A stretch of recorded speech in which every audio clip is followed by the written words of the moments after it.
என் நெஞ்சில் குடியிருக்கும்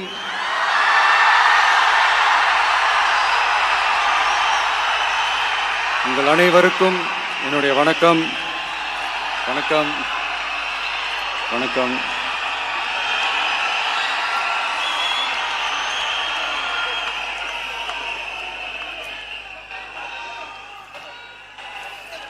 என்ன சொல்றது, எப்படி ஆரம்பிக்கிறதுன்னு தெரியல.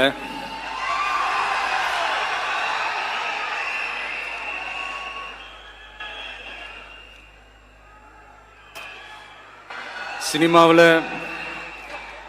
எப்படியாவது கஷ்டப்பட்டு வெற்றி அடையணும்னு இருந்த ஒரு சாதாரண அசிஸ்டன்ட் டைரக்டருக்கு பிறந்த ஒரு பிள்ளையா எனக்கும் வாழ்க்கையில் வறுமைனா என்னன்னு எனக்கு நல்லாவே தெரியும், பசினா என்னன்னு எனக்கு நல்லாவே தெரியும். நான் ஒன்றும் பெரிய மன்னர் பரம்பரையிலிருந்துலாம் வந்துடல. உங்களை மாதிரி தான், உங்களில் ஒருத்த மாதிரி தான், உங்க குடும்பத்தில் ஒருத்த மாதிரி தான், உங்க புள்ள மாதிரி தான், உங்க மகன் மாதிரி தான், உங்க அண்ணன் மாதிரி தான், உங்க தம்பி மாதிரி தான்.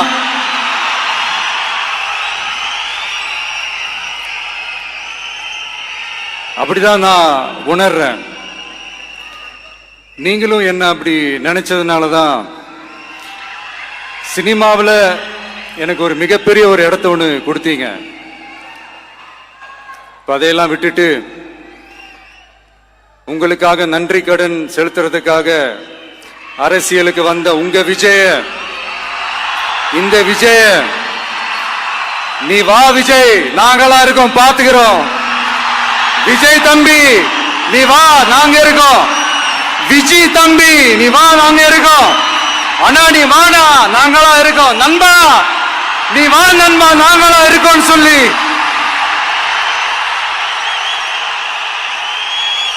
அவ்வளவு அன்பா, அவ்வளவு உறவா என்ன ஏத்துக்கிட்டீங்க.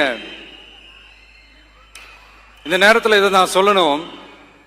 இந்த டிராவல்ல, இந்த ப்ராசஸ்ல எனக்கு எவ்வளவோ கஷ்டங்கள், எனக்கு எவ்வளவோ இந்த அவமானப்படுத்தினதெல்லாம் ஒரு பக்கம் இருந்தாலும், எனக்காக கூட நின்ன உங்களுக்கும் அதே மாதிரி கஷ்டங்கள், அதே மாதிரி அவமானங்கள்,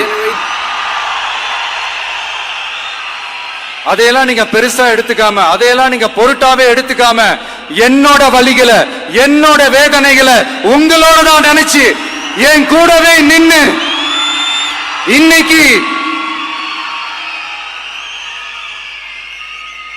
சி ஜோசப் விஜய் எனும் நான்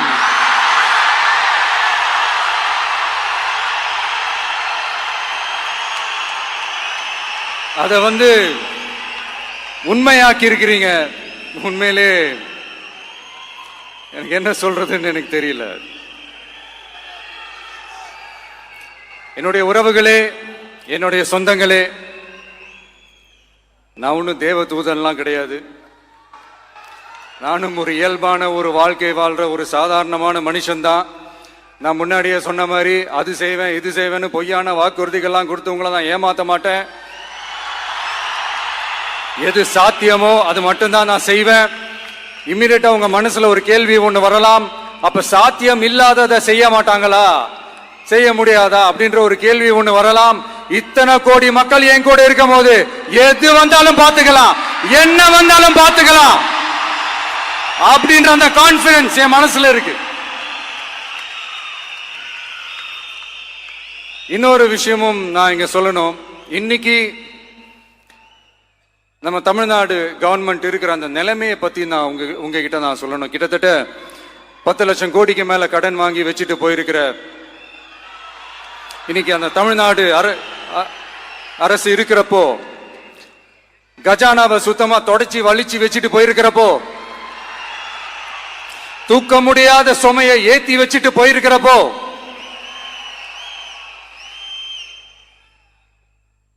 அப்படிப்பட்ட ஒரு நிலைமையில தான் இந்த பொறுப்பை நம்ம கையில் எடுத்திருக்கிறோம். உடனே நீங்க நினைக்கலாம், என்னடா இவர் ஏதோ பொறி வச்சு பேசுறாரா அப்படின்ட்டு. அப்படியெல்லாம் எதுவுமே கிடையாது. உள்ள போய் பார்த்தா தான் தெரியும் எது எந்த நிலைமையில இருக்குன்னு, என்ன இருக்கு என்ன இல்ல, எது எந்த நிலைமையில இருக்கு எது எந்த நிலைமையில இல்ல.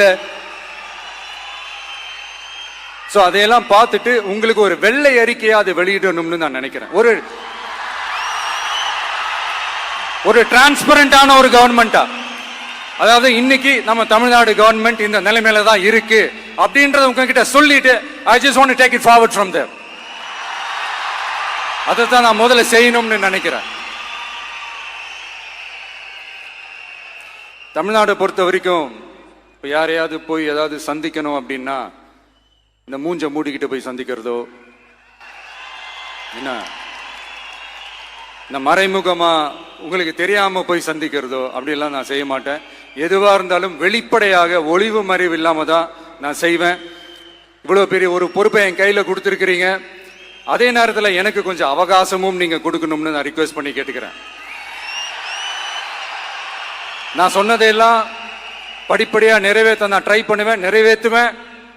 அதே நேரத்தில் எனக்கு கொஞ்சம் அவகாசம் கொடுத்தீங்கன்னா எனக்கு கொஞ்சம் உதவியாகவும் ஒத்துழைப்பாகவும் இருக்கும். இது உங்களுடைய ஆட்சி.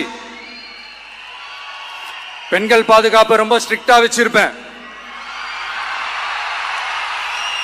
போதைப் பொருள் கலாச்சாரம் அதை கண்ட்ரோல் பண்றதுக்கு என்னென்ன ஸ்டெப்ஸ் எடுக்கணும், என்னென்ன முயற்சிகள் எடுக்கணும், இன்னிலிருந்து அதை நான் எடுப்பேன்.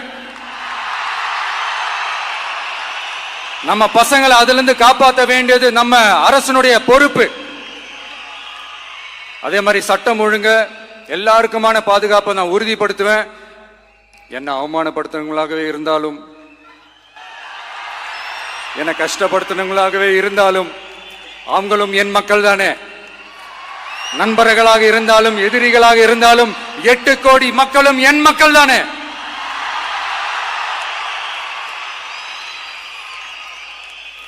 அது மாதிரி இந்த அடிப்படை விஷயங்கள், கல்வி, ரேஷன், மருத்துவம், குடிநீர், சாலை வசதி, பஸ் வசதி, இந்த மாதிரி விஷயங்கள்ல தான் என்னுடைய முதல் கவனம் செலுத்தணும்னு எனக்கு தோணுது. நான் முன்னாடியே சொன்ன மாதிரி மக்கள் பணத்துல இருந்து ஒரு பைசா கூட நான் தொட மாட்டேன். எனக்கு அது அவசியமும் இல்லை. அது உங்களுக்கு நல்லாவே தெரியும். இந்த விஜய் தப்பு பண்ண மாட்டான், தப்பு பண்ணவும் விட மாட்டான். அது யாராக இருந்தாலும் சரி, என்னோட கவர்மெண்ட்ல என் கூடவே இருக்கிறவங்களாகவும் சரி விட மாட்டான். சப்போஸ் யாருக்காவது அப்படி ஒரு எண்ணம் மனசுல இருந்துச்சுன்னா, நம்ம ஜெயிச்சிட்டோம், ஒரு ஆட்டம் ஆடி பார்க்கலாம் அப்படின்ற எண்ணம் யாருக்காவது இருந்துச்சுன்னா இப்பவே இந்த நிமிஷமே அதை எரேஸ் பண்ணிருங்க.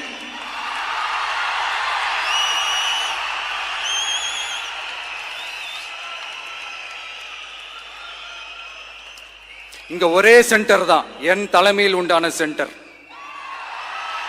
இந்த பக்கம் ஒரு சென்டர், இந்த பக்கம் ஒரு பவர் சென்டர், அங்க ஒரு பவர் சென்டர், அதெல்லாம் கிடையவே கிடையாது. இப்பவே சொல்லிடுறேன். பெண்கள், இளைஞர்கள், விவசாயிகள், அரசு ஊழியர்கள், ஆசிரியர்கள், உழைக்கிற மக்கள், மீனவர்கள் எல்லாருமே நம்ம டிவிக்கு அரசுல நல்லா இருப்போம், நல்லா இருப்போம், நல்லா இருப்போம். பிறப்புக்கும் எல்லா உயிர்க்கும் அப்படின்றத நம்ம சமரசம் இல்லாத அடிப்படை கோட்பாடு. சிறுபான்மை சகோதரர்களே, உங்களுக்காக நம்ம டிவிக்கு அரசு கூடவே நிற்கும். உங்களுக்கு அதுல எந்த விதமான சந்தேகமும் வேணாம். இந்து, முஸ்லிம், கிறிஸ்தவர்களுக்கான முகம்தான் இந்த விஜயனுடைய முகம். அதுல 100% நீங்க இந்த விஜயை நம்பலாம். இப்படி ஒரு சூழலை ஏற்படுத்தி கொடுத்த தமிழ்நாட்டு மக்கள், ஒட்டுமொத்த மக்கள், உங்கள் அனைவருக்கும் இந்த நேரத்தில் என்னுடைய நன்றியை தெரிவிச்சு, இன்னொருத்தவங்களுக்கு முக்கியமா நான் நன்றி சொல்லணும். அது இந்த விஜய் மாமாவோட குட்டி நண்பா, நண்பி.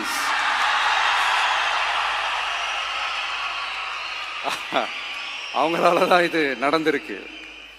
உங்களுக்கு எப்படி நன்றி கடன் செய்யணும்? உங்களுக்காக உங்க ஃபியூச்சரை மைண்ட்ல வச்சுக்கிட்டு எல்லா நல்ல விஷயங்களையும் உங்களுக்காக இந்த விஜய் மாமா செஞ்சு கொடுப்பான். கான்பிடண்டா இருங்க.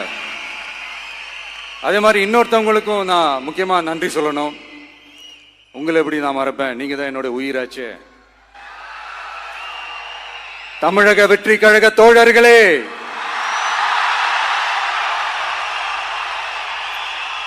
உண்மையில சொல்லணும்னா நீங்க இல்லனா எதுவுமே இல்ல. என்னோட கழக தோழர்களுக்கும் கழக நிர்வாகிகளுக்கும் வாக்கு சாவடி முகவர்களுக்கும், மை டியர் வர்ச்சுவல் வாரியர்ஸ், உங்கள் அனைவருக்கும் கோடான கோடி நன்றிகள். வாங்க எல்லாருமா சேர்ந்து ஒரு ஃப்ரெஷ் கவர்னன்ஸ், ஒரு நியூ கவர்னன்ஸ் ஒன்னு கொடுப்போம். This is a new beginning.